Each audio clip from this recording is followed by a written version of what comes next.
Hi everyone, welcome to my YouTube channel. ಎಲ್ಲರೂ ಹೇಗಿದ್ದೀರಾ? ಚೆನ್ನಾಗಿದ್ದೀರಾ ಅಂತ ಅಂದ್ಕೊಂಡಿದ್ದೀನಿ. ನಾನಿಲ್ಲಿ 2 ರೀತಿಯ ರೆಸಿಪಿ ತೋರಿಸ್ತಾ ಇದ್ದೀನಿ. ಯಾರು ಕೂಡ ವಿಡಿಯೋ ಸ್ಕಿಪ್ ಮಾಡಿದೆ ಕೊನೆ ತನಕ ನೋಡಿ. ಇನ್ನು ಯಾರೆಲ್ಲ ನಮ್ಮ ಚಾನಲ್ನ ಸಬ್ಸ್ಕ್ರೈಬ್ ಮಾಡ್ಕೊಂಡಿಲ್ಲೋ ಪ್ಲೀಸ್ ಸಬ್ಸ್ಕ್ರೈಬ್ ಮಾಡ್ಕೊಳ್ಳಿ, ಸಪೋರ್ಟ್ ಮಾಡಿ. ಬನ್ನಿ ಹೇಗೆ ಮಾಡೋದು ಅಂತ ನೋಡೋಣ.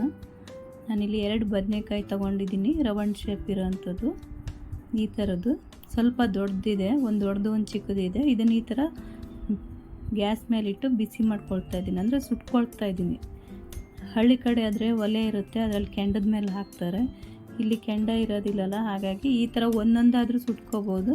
ನಾನಿಲ್ಲಿ 2 ಒಟ್ಟಿಗೆ ಇಟ್ಕೊಂಡು ಸುಡ್ತಾ ಇದ್ದೀನಿ. ಅದನ್ನು ನೋಡಿ, ಈ ಥರ ತಿರುಗಿಸಿ ಸುಟ್ಕೋಬೇಕು. ಎಲ್ಲ ಕಡೆನೂ ಚೆನ್ನಾಗಿ ಬೇಯಬೇಕು. ಅದು ಮೇಲ್ಗಡೆ ಏನಿದೆ ಅದೆಲ್ಲ ಕಪ್ಪಾಗೋ ಥರ ಸುಡಬೇಕು. ಅದನ್ನು ನೋಡಿ, ಈ ಥರ ಕಪ್ಪಾಗಬೇಕು, ಆ ಥರ ಕಾಯಿಸ್ಕೋಬೇಕು. ಅದು ಚೆನ್ನಾಗಿ ಸುಟ್ಕೊಂಡ್ರೆ ಚೆನ್ನಾಗಿ ಬೆಂದಿರುತ್ತೆ ಅದು, ಇಲ್ಲಾಂದರೆ ಒಳಗಡೆ ಬೆಂದಿರಲ್ಲ.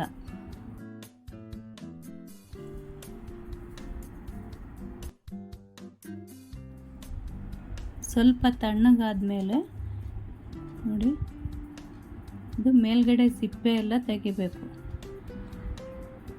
ಈ ಥರ ಚೆನ್ನಾಗಿ ಬೆಂದರೆ ಈ ಥರ ಸಿಪ್ಪೆ ತೆಗಿಲಿಕ್ಕೆ ಬರುತ್ತೆ.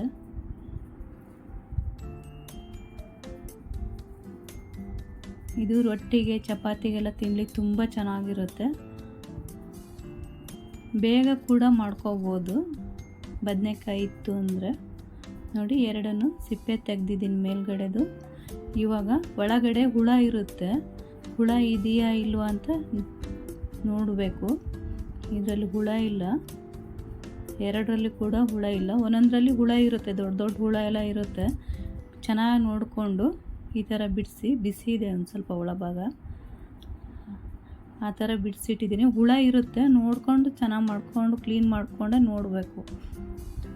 ನೋಡಿ, 2 ಮೆಣಸಿನ್ಕಾಯಿ ತೊಗೊಂಡು ಕಟ್ ಮಾಡಿ ಇಟ್ಕೊಂಡಿದ್ದೀನಿ. ಈಗ ಮೀಡಿಯಮ್ ಸೈಜ್ ಸಣ್ಣ ನೀರುಳ್ಳಿ ತೊಗೊಂಡಿದ್ದೀನಿ. ನೀರುಳ್ಳಿ ಎಷ್ಟಾದರೂ ಹಾಕೋಬೋದು ಖಾರಕ್ಕೆ, ಮೆಣಸಿನ್ಕಾಯಿ ಎಷ್ಟಾದರೂ ಹಾಕೋಬೋದು. ನೀರುಳ್ಳಿ ಮೆಣಸಿನ್ಕಾಯಿ ಇಷ್ಟೇ ಹಾಕಬೇಕು ಅಂತ ಏನಿಲ್ಲ. ಇದು ಚಿಕ್ಕದಾಗಿ 2 ಮೆಣಸಿನ್ಕಾಯಿ ಕಟ್ ಮಾಡಿ ಇಟ್ಕೊಂಡಿದ್ದೀನಿ. ಒಂದು ಮೀಡಿಯಮ್ ಸೈಜಿನ ಈರುಳ್ಳಿನ ಕಟ್ ಮಾಡಿ ಹಾಕ್ಕೊಂಡಿದ್ದೀನಿ, ಚಾಪ್ ಮಾಡ್ತಾ ಇದ್ದೀನಿ. ನೋಡಿ, ಈ ಥರ ಸಣ್ಣದಾಗಿದೆ. ಇದಕ್ಕೆ ನಾವು ಸುಟ್ಟಿಟ್ಕೊಂಡಂಥ ಬದನೆಕಾಯಿನ ಹಾಕ್ಕೊಳ್ತಾ ಇದ್ದೀನಿ. ಸಿಪ್ಪೆ ತೆಗೆದಿಟ್ಕೊಂಡಂಥ ಬದನೆಕಾಯಿ ಇದು ಹಾಕ್ಕೊಂಡು ಇದನ್ನು ಕೈಯಲ್ಲೇ ಸ್ಮ್ಯಾಶ್ ಮಾಡ್ಬೋದು, ಈ ಥರ ಕೂಡ ಮಾಡ್ಕೋಬೋದು. ಹೀಗೆ ಮಾಡಿದ್ದು ಚೆನ್ನಾಗಿರುತ್ತೆ, ಕೈಯಲ್ಲಿ ಕೂಡ ಫ್ರೆಶ್ ಮಾಡಿಕೊಂಡ್ರು ಚೆನ್ನಾಗಿರುತ್ತೆ. ಇವಾಗ ಇದಕ್ಕೆ ರುಚಿಗೆ ತಕ್ಕಷ್ಟು ಉಪ್ಪು ಹಾಕ್ತಾ ಇದ್ದೀನಿ.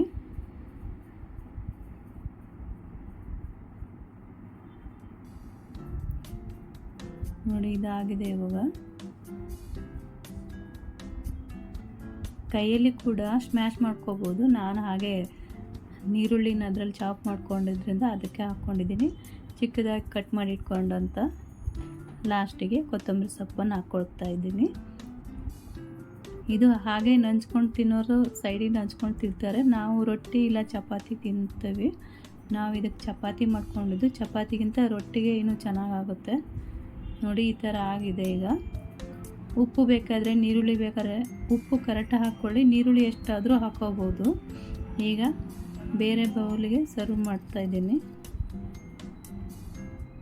ಇನ್ನೂ ಚಪಾತಿ ರೆಡಿ ಆಗಿಲ್ಲ. ಇದಕ್ಕೆ ಮೊಸರು ಹಾಕ್ಕೊಂಡ್ರೆ ತುಂಬ ಚೆನ್ನಾಗಿರುತ್ತೆ ತಿನ್ನಲಿಕ್ಕೆ. ನನಗೆ ಮೊಸರು ಅಷ್ಟು ಅಭ್ಯಾಸ ಇಲ್ಲ, ಅದಕ್ಕೋಸ್ಕರ ಹಾಗೆ ತಿನ್ಲಿಕ್ಕೆ ನಂಗೆ ತುಂಬ ಇಷ್ಟ. ಮೊಸರು ಮಿಕ್ಸ್ ಮಾಡ್ಕೊಂಡ್ರೆ ಇನ್ನೂ ರುಚಿಯಾಗಿರುತ್ತೆ. ನನಗೆ ಹೀಗೆ ತಿನ್ನಬೇಕು ಅಂತ ಆಸೆ, ಹಾಗಾಗಿ ಮೊಸರು ಹಾಕ್ತಾಯಿಲ್ಲ. ಇದಕ್ಕೆ ಮೊಸರು ಹಾಕಿ ಮಾಡ್ತಾರೆ, ನಾನು ಹಾಗೆ ಇಟ್ಕೊಂಡಿದ್ದೀನಿ. ಇವಾಗ ಈ ರೆಸಿಪಿ ಹೇಗಿತ್ತು ಅಂತ ಹೇಳಿ. ಇವಾಗ ಮಾವಿನ ಹಣ್ಣಿನ ಲಸ್ಸಿ ಮಾಡ್ತಾಯಿದ್ದೀನಿ. ತುಂಬ ಚೆನ್ನಾಗಿರುತ್ತೆ ಇದು ಕೂಡ. ಹಾಗೆ ಪ್ಲೇನ್ ಆದರೂ ಮಾಡ್ಕೋಬೋದು. ಇಲ್ಲಿ ಮಾವಿನ ಹಣ್ಣಿತ್ತು, ಅದನ್ನು ಉಪಯೋಗಿಸ್ಕೊಂಡು ಲಸ್ಸಿ ಮಾಡ್ತಾಯಿದ್ದೀನಿ. ನೋಡಿ, ಮೊಸರನ್ನು ಹಾಕ್ಕೊಳ್ತೀನಿ ಫಸ್ಟಿಗೆ. ನಿಮಗೆ ಎಷ್ಟು ಬೇಕೋ ಅಷ್ಟು ಮೊಸರನ್ನು ಉಪಯೋಗಿಸ್ಕೋಬೋದು. ಇಲ್ಲಿ ಸಕ್ಕರೆ ಹಾಕ್ಕೊಳ್ತಾ ಇದ್ದೀನಿ. ಸಕ್ಕರೆ ಹಾಕ್ಕೊಂಡು ಒಂದು ಚಿಟಿಕೆ ಉಪ್ಪು ಹಾಕ್ಕೋಬೋದು, ಒಂದು ಏಲಕ್ಕಿ ಸಹ ಹಾಕ್ಕೋಬೋದು. ನಾನು ಏನೂ ಹಾಕ್ತಾ ಇಲ್ಲ ಇಲ್ಲಿ. ಉಪ್ಪು ಮತ್ತು ಏಲಕ್ಕಿ ಹಾಕಿದರೆ ಚೆನ್ನಾಗಿರುತ್ತೆ. ಇದು ಮಾವಿನ ಹಣ್ಣು ಹಾಕ್ತಾ ಇರೋದ್ರಿಂದ ಏನೂ ಹಾಕ್ತಾ ಇಲ್ಲ. ನೋಡಿ, ಈ ಥರ ಮಾವಿನ ಹಣ್ಣನ್ನು ಬಿಡಿಸಿ ಹಾಕ್ಕೊಳ್ತೀನಿ. ತುಂಬ ಮಾಗಿದೆ ಹಣ್ಣದು.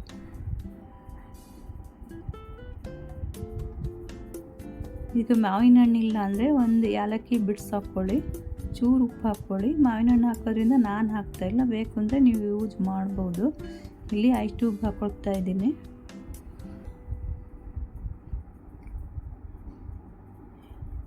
ನೋಡಿ, ಈ ಥರ ಮಿಕ್ಸಿ ಮಾಡ್ಕೊಂಡು ಬಂದಿದ್ದೀನಿ. ಇದಕ್ಕಿವಾಗ ವೆನಿಲಾ ಐಸ್ ಕ್ರೀಮ್ ಅಂದರೆ ಪ್ಲೈನ್ ಐಸ್ ಕ್ರೀಮ್ ಹಾಕ್ಕೊಳ್ತಾ ಇದ್ದೀನಿ. ಇದು ಹಾಕಿದರೆ ಹಾಕ್ಬೋದು, ಹಾಕದೆ ಕೂಡ ಮಾಡ್ಬೋದು.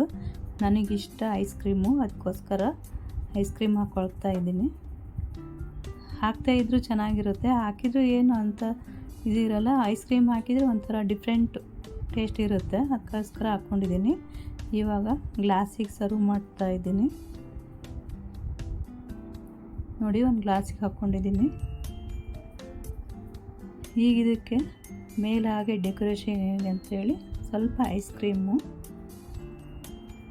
ತುಂಬ ಚೆನ್ನಾಗಿರುತ್ತೆ, ಇದೇ ಸ್ಪೆಷಲ್ ಥರ ರುಚಿ ಇರುತ್ತೆ ಕುಡಿಲಿಕ್ಕೆ. ಟ್ರೈ ಮಾಡಿ ಈ ಥರ ಐಸ್ ಕ್ರೀಮನ್ನು ಉಪಯೋಗಿಸ್ಕೊಂಡು. ಮಧ್ಯೆ ಪೀಸ್ ಸಿಗಬೇಕು ಅಂತ ಅಂದರೆ ಈ ಥರ ಪೀಸಸನ್ನು, ಮಾವಿನ ಹಣ್ಣಿನ ಪೀಸಸನ್ನು ಕಟ್ ಮಾಡಿ ಹಾಕ್ಕೋಬೋದು. ಐಸ್ ಕ್ರೀಮ್ ಯೂಸ್ ಮಾಡ್ದೇನೂ ಕೂಡ ಮಾಡ್ಕೋಬೋದು, ಐಸ್ ಕ್ರೀಮ್ ಯೂಸ್ ಮಾಡಿ ಕೂಡ ಮಾಡ್ಕೋಬೋದು. ಚೆನ್ನಾಗಿರುತ್ತೆ ತಿನ್ನಲಿಕ್ಕೆ.